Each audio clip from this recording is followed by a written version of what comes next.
If only I could turn back time. Hey guys, how's it going? My name is Farlong, and welcome to another easy video. Today we're going to be reviewing Battlefield 2042.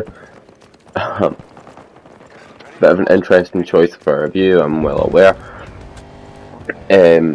But yeah, we're just going to go over the game itself, my personal opinion at the end, and talk about some of the bugs and features in this game. Some of the pros and cons too, so may want to keep tuned for that. If you have had a little look at the timeline, this video is a reasonable length, so I hope you guys stick around and watch the whole thing. And if you enjoy it, please like and come back again if you don't subscribe. Come check out my videos. I was waiting a while to do this review. Well, review. I was waiting until I hit like a reasonably good level, like level 30 for a while. So now that I finally hit that, after long enough, we're ready to go for this review. So without further ado, let's hop straight into it. Alright, so first up, just like the last review I did, and like any I do in the future, the graphics. I'm gonna be totally honest, there's some pros and cons to the graphics in this game. One, the game actually looks pretty good. I'm recording this footage on a PlayStation 4 Slim, and it looks really good. Like, it looks pretty good for any game, really. I don't really think it's get too much better from Battlefield 4 or 5. Battlefield 1 probably had the best graphics out of any Battlefield. As much as I don't like that game, gotta give credit where credit is due. So yeah, there are some problems with the graphics though. Sometimes objects don't load in, like at all. Like, for example, that red toolbox to the side of me in the screen right now. Sometimes that actually just doesn't load in. Some boxes don't load in. Some doors don't even load in properly. Textures, there's huge problems with textures in this game. This game really does not like textures at the start of matches. It really does ruin it quite a lot. Sometimes the textures just break and you're like a brown and black blob, just kind of floating along the sky if you're playing Sundance like I do. So there are some pretty serious bugs revolving around graphics, but other than those ones, they're not too bad. To be fair though, I have played this game on a PlayStation 5, and I have played it in 4K, and even though playing it in PlayStation 5 makes a fairly big difference from PlayStation 4,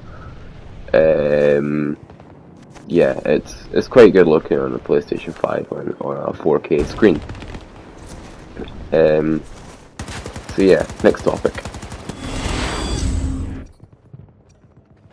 Alright, so as is important in any FPS game, we've got the gunplay.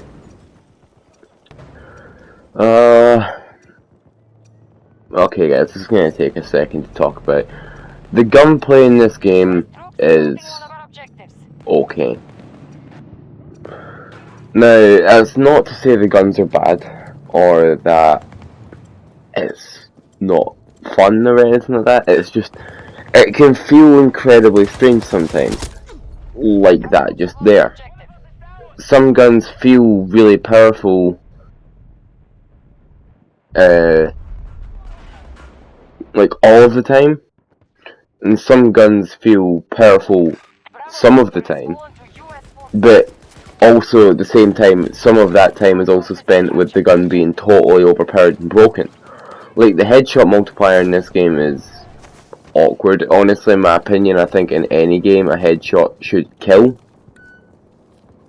Of course, it's just my opinion, but in a game, a headshot should kill 100%. Because, well, let's be honest, it's what it does in real life. It's why I love games like Escape from Tarkov. It's why I like Hunt Showdown quite a lot. It's just like it feels realistic in the sense of you get shot in the face and you die. Like there's no beating around the bush with that. So the gunplay in general though feels quite good. The recoil can be a bit strange sometimes. Sometimes there'll be no recoil, like at all. I mean, I think that's actually one of the bugs, that sometimes there is no recoil, and sometimes there's a lot of it. It's a bit strange. There are some guns that could do with some nerfs. As much as I love the gun, I think the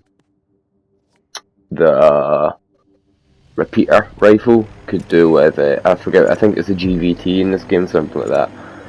It kills in 2 shots, which is fair enough considering the fire rate of the gun. But see, when you're combining those 2-shot kills with a reasonable fire rate at pretty much any range, yeah, the gun's actually really, really solid. The revolver could do with a buff to damage, because it's a fucking revolver that's shooting a pretty hefty bullet. And it's dealing basically no damage to the body in comparison to some of the other pistols, like the factory issued semi-auto, which can go burst for some reason. Yeah, some features in this game make no sense, like a revolver doing okay damage to the body and 1 shot killing the head, which, like I just complained about, is pretty well done, because all guns should 1-hit kill to the head. Because it's a bullet going straight into your brain, like, you're not surviving that, So, the revolver and some of the other guns, 1 shot into the head's a good job, but I think rifles and stuff should do it anyway. That's just my personal opinion. But in general, gunplay is okay. Yeah, it's honestly more fun to skirt about in vehicles and stuff than to use on-foot weaponry. It is generally just a bit more fun, at least for me. That's just how it's working for me. See what I mean? That thing just tore through that ant. Like that, yeah. The vehicles are really good in this game, and that's not a bad thing. Vehicles are supposed to feel like fucking war machines. Like, you're not gonna be doing no damage on a tank. I'm sick of people complaining about that. I complained about it for a second in one of my streams, and then realised I was wrong. Tanks are supposed to be these fuck off war machines that are gonna kill really quickly. Like, just because it's powerful and kills ants in 1 shot doesn't mean that it needs a nerf. Snipers need buffs. I'm sorry, but sniper rifles of a slightly larger caliber, maybe it's not the starting sniper rifle, but the other 2 that have heavy bullets, and those bullets feel pretty heavy when you shoot the gun. Yeah, they should 1 shot to the body, and I don't particularly care about what people say. So anyway, sorry about that. Next point. Alright, time to talk about one of Battlefield 2042's fatal flaws. Now, I call it a fatal flaw, but honestly, I'm making it sound worse than it actually is. Operators? Why? Why go with the operator route when the 4-class system has been doing Battlefield so well for over a decade now? Now, I don't know if you guys know this, but I actually really, really love Battlefield. I've been playing Battlefield since Battlefield 3. I own all the games since then. I got Battlefield 1, sorry, for free, off of PlayStation Network. I wouldn't have bought it if I didn't get that, because I actually really don't like that game. But I tend to enjoy every Battlefield game since Battlefield 3, because they're all the ones I've played. Now, it's gonna sound strange because a lot of people will actually disagree with me on this, but this game having the operators is fucking strange. Like, why? The operators make no sense, right? Of course I like the abilities, but I think how they could work it is that certain abilities can go on certain classes, like build different loadouts revolving around a different class. Say the wingsuit can go on attack, like on your offense characters. Say the grapple can go on your offense characters or your engineers, and that your defib can go obviously on your medics, all that sort of thing, right? I really think that they need to do something about that, because the operators, people don't seem to like it as much. Like, I love Sundance, right? But she could be just a skin for the offense operator. Like, what's his name? Boris could be a skin for an engineer because he uses a turret, you know? Like, it's just the operators is a strange system. I hated it when COD did it, even though when COD did it, it was just skins and they called them operators. But yeah, I don't like it in this game because it doesn't feel like Battlefield. And I don't think I'm alone in saying that. Okay, this is something that I'm definitely not alone with. Map design. Map design in this game is really, really good. Right, the map I'm playing on right now, Orbital. Orbital is a lot of fun. It's good. Skyscraper, a rocket on the other side that you can jump off of, all that sort of good stuff, right? Now, what I'm gonna complain about, Levolutions. Now, Levolutions have been lackluster since Battlefield 4. So I didn't come into this game expecting much more than that. But listen, Battlefield 4, a game that is 8 years old, can figure out massive scale destruction. Okay? On the map Oasis in Battlefield 4, you could collapse a building. Or was it Resort? I can't remember. On the map, I think it was Hydro Dam, you could do such a map-changing event as one soldier that could make you feel like it really mattered, right?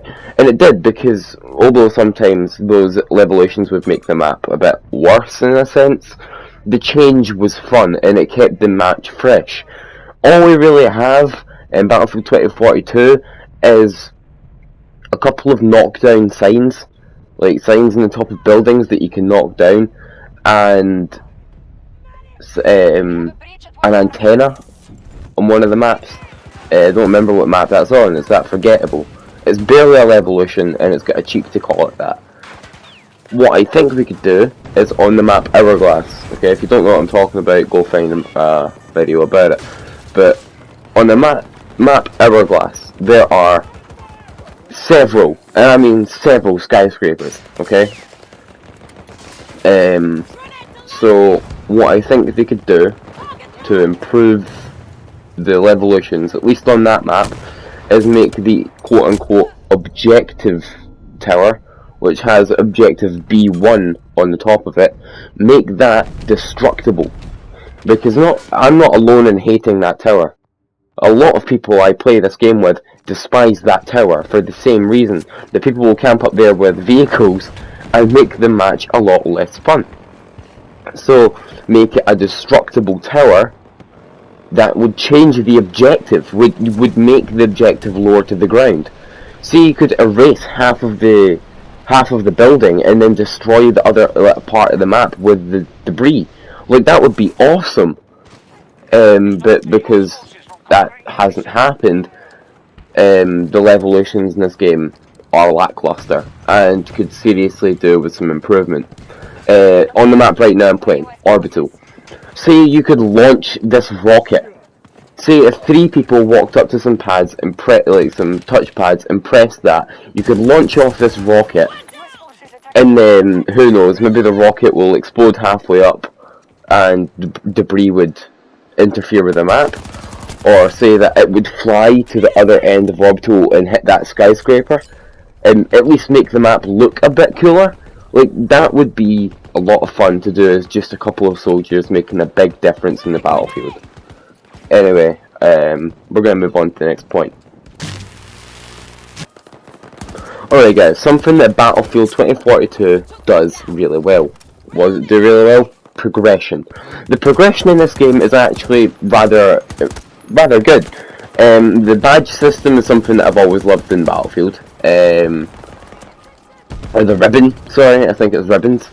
For reviving so many teammates in a match, you'll get a ribbon, and with that ribbon comes a different level of XP. There are 3 different levels to each ribbon, I think, and they all reward different amounts of XP. And the XP in this game, the level up, like, I've been playing this game since I bought it. I bought it on the 26th of December 2021.